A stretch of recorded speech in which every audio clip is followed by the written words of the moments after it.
Так, Мария, подойдите сюда. Пишем Невазовского. Пробуем. Несложная работа. За один день, может, и не получится и в связи с размером, но постараемся за один день. Так, смотрите. Белила, чтобы быстрее сохло, я немножко разбавлю лаком. Лак стирольный, акрилстирольный, он быстрее схватывается.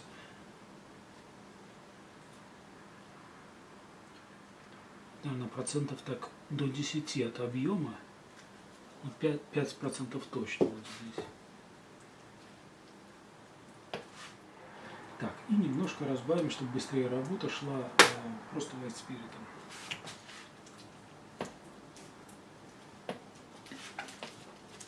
White spirit для чего добавляете к лаку? White spirit, чтобы поскорее работа шла, чтобы не нужно было, вот я еще немножко лака добавил, чтобы немножко, все время не разбавлять, не тратить время на разбавление. Белила здесь основная краска, и чтобы она была мягенькая.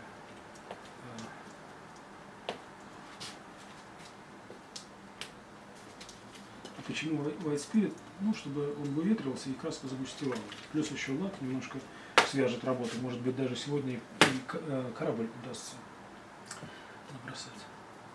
И еще такой момент важный. Смотрите, картина, точнее холст большого размера, чтобы не заярчить, немножко подпачкаем тем же индиго, например.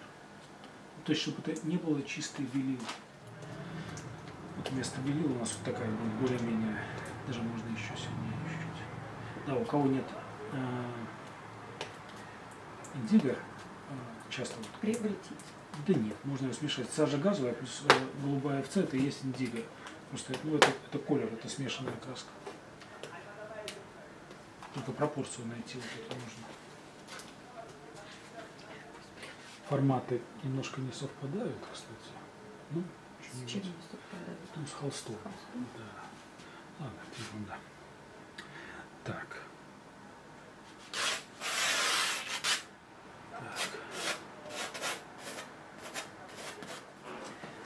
Так, смотрите, что теперь? Теперь нужно, вот самое принципиальное, в принципе, море несложно пишется. Сложно только что в технике из-за того, что смешиваются краски друг с другом, по-сырому не просто писать в один день, точнее. По сухому вообще проблем не представляет. Нам нужно разобраться, самое главное, вот эти базовые пятна найти. Вот, например, волна. Нам нужно вот этот участок бирюзой забить. Ну, вот бирюза такая припачканная. Разобраться, вот увидеть, вот что вот здесь за краска, что вот здесь подкладочная краска. И тонким слоем вот эти вот синие, вот эти темно-синие пятна. В небе то же самое. Сначала от темного идем, светлое не замечаем, темное пятно подкладываем. Здесь вот теплое, потемнее пятно. Вот эти верхние краски, как вот здесь пена, все пойдет сверху. Вот. Это как бы основная трудность у начинающих, это именно понять вот эти пятна. Нам нужно взять как бы цветовые и тональные ключи или там камертоны какие-то. Например, корабль. Ну, индиго это слишком жестко. Индиго, ну, можно тут охрой какой-нибудь высветлить. Вот закладываем вот этот цвет, у нас будет тональность. Это самое темное место. Вот палуба корабля. Вот примерно вот так. Все остальное немножко пойдет светлее. Температуру потом уточним. Тонально. Вот пятнышко. Ну, не принципиально. Смотрите, теперь волна. Вот так, здесь берем кисть. Побольше кисточку берем и делаем, берем бирюзу. Кстати, бирюза вот здесь ладога. Вот это подольская темная, это светлая. Это у нас ладога. Очень чисто, хороший цвет. Так, смотрим быстренько, как цвета подбирать, температуру. Мы пока мешаем, быстренько смотрим на то место, что хотим подобрать, и подгоняем или в теплую, или в холодную сторону. Одновременно тональность проверяем. В качестве тональности камертон у нас будет белила. Вот эти вот якобы белила. Так, вот смотрите, чтобы не цепануть яркого, то есть чтобы картина яркая не попала, это действительно очень яркая краска. Мы берем немножко вот тоже индиго. Ну вот что-то вот такое. Вот это у нас будет волна. Тонко. Начинаем с самого светлого участка. Нет, с подкладки. Ну, в данном случае, это же не самое светлое. У нас тут в небе более светлое. На море. Ну да, нет. Это самое насыщенное я взял. Понимаете? То есть вот это у нас самое насыщенное. Тут еще насыщенное, вот я, ну, кроме флажка, я не знаю, что тут у нас еще насыщенное. Ну, может быть, в небе вот пятнышко такое, что-то чуть-чуть голубым отдает. Все остальное у нас сдержанная краска.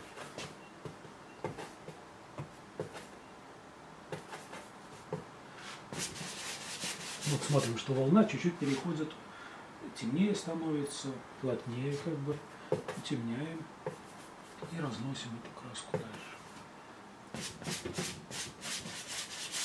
Примерно следуя за, ну, по форме, не обязательно точно подбирать, тем более уже немножко не сходятся эти форматы.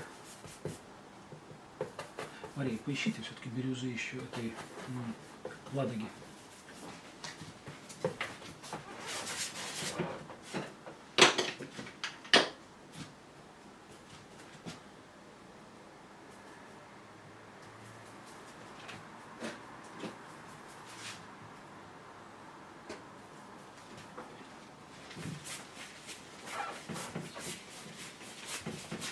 Я уже клей взял побольше, чтобы скорее все это было. Движение стараемся делать по форме. Если волна как-то поднимается, то не поперек, как нам удобнее, ну, как бы по направлению.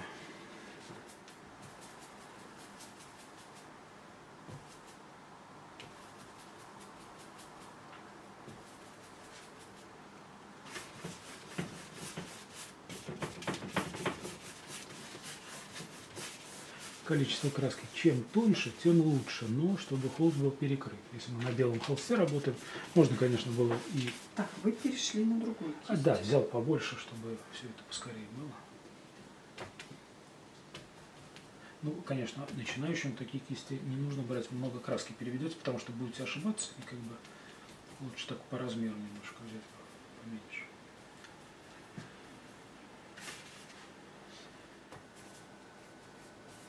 На еще больший размер. Такой же. Так, за кораблем такое темно-синее что-то.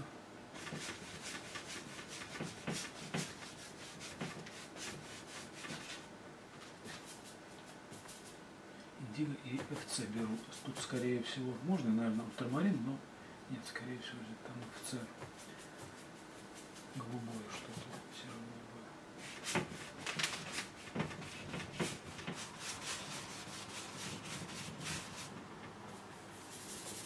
Кисти меняете, чтобы...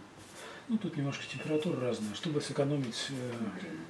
не время. Ну да, и время, и материал, поскольку тут может пригодиться еще. Плюс отмывать тоже То сэкономить. есть дома одной кистью Ну, нежелательно, конечно. нежелательно.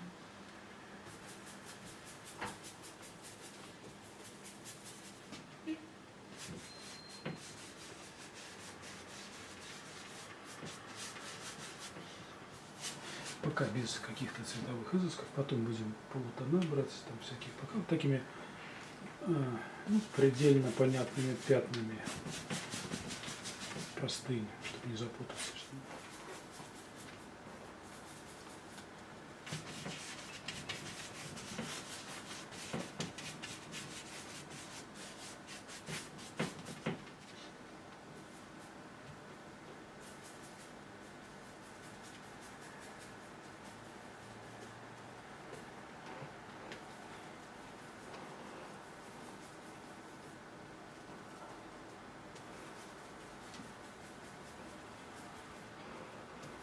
Такой сложный цвет в небе. Это единственный сложный цвет, это вот эти вот такие кадмий красные. Темный берем мастер-класс и желтый. Да, там наверху. Так, то есть я к тому, что Так, не краплак красного. берем, а именно кадмий. Кадмий любой может быть, не обязательно мастер-класс, подольский какой-нибудь. Главное, не краплак, будет ярко. Так он что, приглушает цвет? Ну, он не дает яркости такой.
Теперь нужно все сплавить. Что Тоже сделать? сплавить оттенки вот эти. Движения, смотрите, если замечали, не какие-то красящие, часто вот просто народ вот так как-то, как удобно делает, и все такое немножко полосатенькое. Желательно вот такие крест-накрест небольшие. Сухой кистью. Нет, это да, сейчас сухой, но и когда мы наносили краску, он тоже, я вот так вот всегда прокладываю краски, ну, такое вот пространство становится такое вот дышащим каким-то. Вот здесь нужно по направлению. По направлению волны. Да.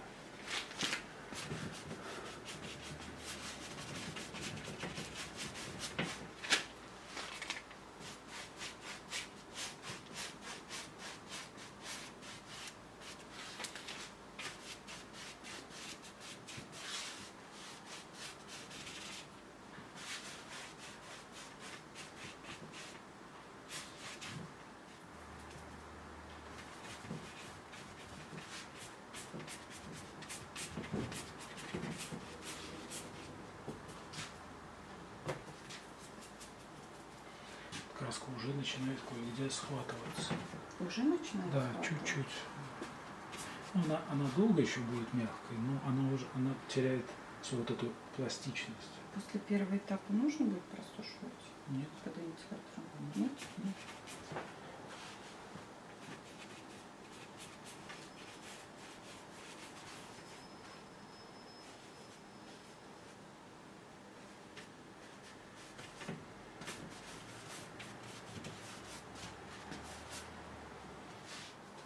Идем на высветление, примерно по формам вот этих облаков.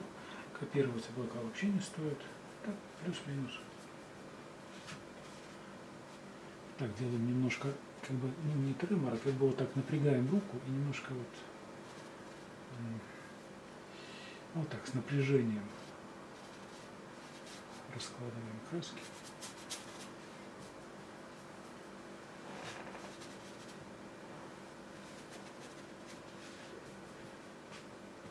Потом будем сплавлять вот это. Сейчас аккуратность какая-то не нужна. Сейчас важно количество краски, чтобы оно не было очень большое. Ну вот если много, оно размажется большим пятном. Если немножко совсем краски, мы смахнем и не заметим. То есть она исчезнет. Вот будем растушевку брать, наверное, вот такую большую, мягкую. Хотя нет, это очень большая. Возьмем цветочную кисточку. Вот, цветочная кисточка идеально растушевывает. Но это нужно не сразу, иначе она нужно, чтобы чуть-чуть потеряла влагу. То есть не сразу, пока разносим вот эти вот пятна.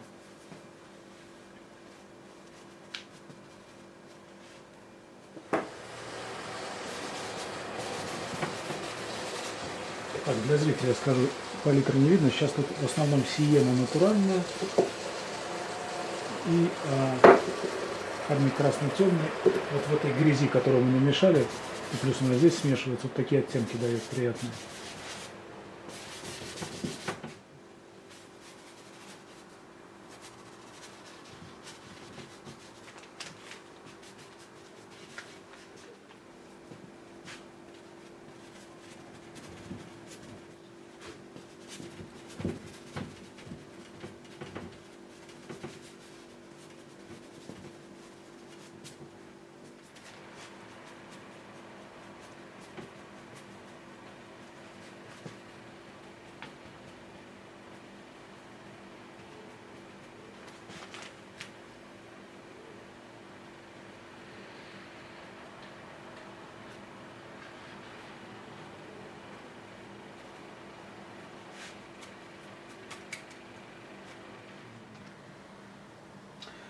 Плоской новой кисточкой. Потом еще поновее поищите, может, тут была 20-ка, тут 18-я.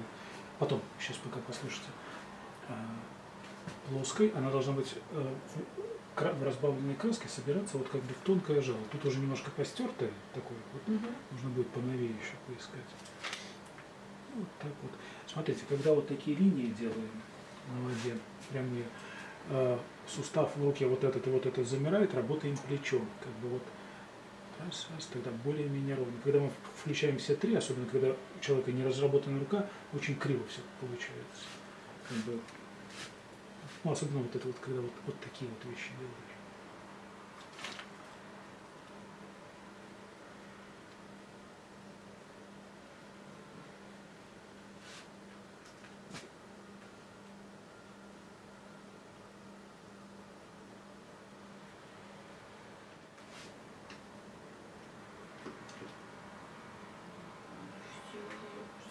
Сушеные.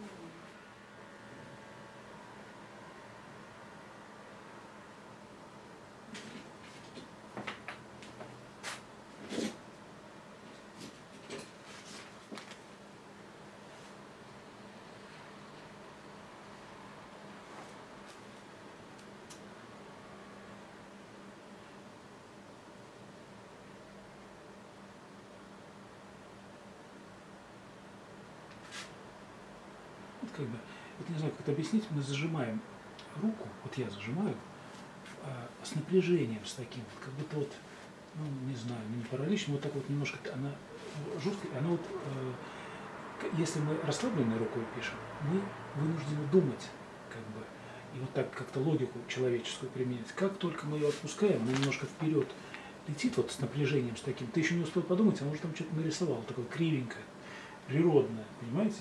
Не осмысленное, а такое вот, а в природе очень много вот именно такого случайного. Вроде логика заложена какая-то, но в то же время много и случайных таких, не, как бы, на человеческий взгляд немножко, ну, нелогичных. Так, смотрите, вот эти пенки, вот на вот этом плане, что такое пенка обычно, если так, ну, упрощенно брать, это какие-то кривые круги на воде, вот они. И они всегда в ракурсе. То есть, ну вот если на нас волна бы смотрела, там, конечно, можно было бы увидеть этот, ну, такой неправильный круг, ну, фигура такая. Ну, как правило, они всегда в ракурсе, овалы какие-то, шестиугольнички вытянутые. Вот, и чем дальше, тем они меньше, тем они, вот, ближние можно там покрупнее все это рисовать.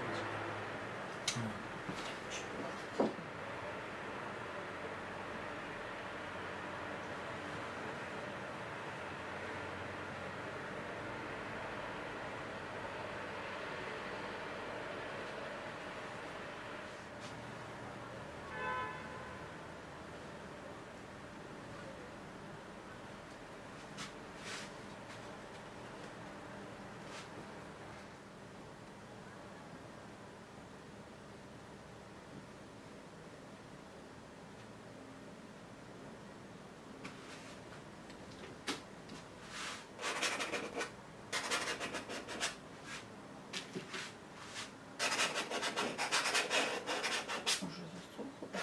Ну, не засохло, оно, да, загустело, но тут еще мой грунт ее держит немножко краску, шершав. На обычных скользких грунтах вот так бы невозможно было работать, все время было бы белое зерно попадалось. И от жестких кистей, и от мастихина. Здесь вот первый слой, он как подмалевок. Вот я поэтому вчера спрашивал, какой размер, чтобы подготовить. Я его загрунтовал дважды. То есть вертикально шлифанул и горизонтально, и тоже шлифанул. Это из-за этого такой эффект? Нет, это мой грунт держит краску. Нет, я и говорю, то есть если бы не было этого грунта, За один день бы Всё очень бы трудно было плавало, прессовать, да. Было бы белое, вот это белое зерно. Понимаете, тогда бы нужно было подмалевку делать цветную, как бы смазывать что-то, вот, чтобы избежать вот этого.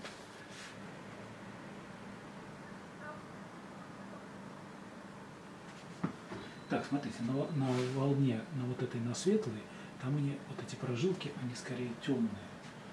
То есть вот здесь будет светлое лежать, на темном светлое лежит, а на темном светлое, а на светлом темное.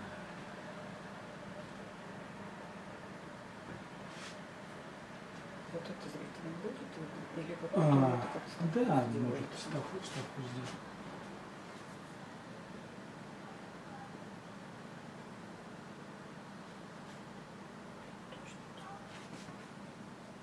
Зрение, плохое зрение. Еще такой момент, смотрите, вот здесь они, где под волной, вот эти пенки, они достаточно толстые могут лежать, так оно и есть. А когда вот они вот сюда уходят, они как бы растягиваются и становятся тонкими. Ну, во-первых, форму меняют, они вот повторяют форму волны, и они реально становятся тоньше, то есть волна как бы их растягивает.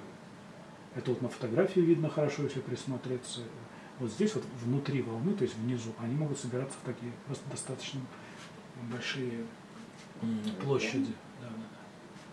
А тут они как бы растягиваются. Такая мелочь, а как бы...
говорить. Ну как же. Но здесь достаточно вот этих красок. Все, я поняла. Нет, просто тут цвет хороший.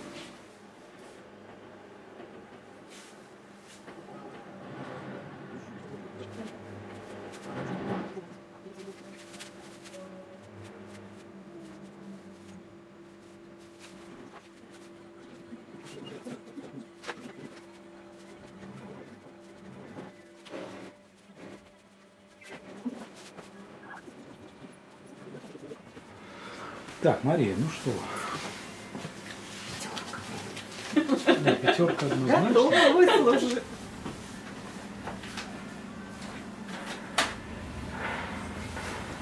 Перерыв, уважаемые зрители.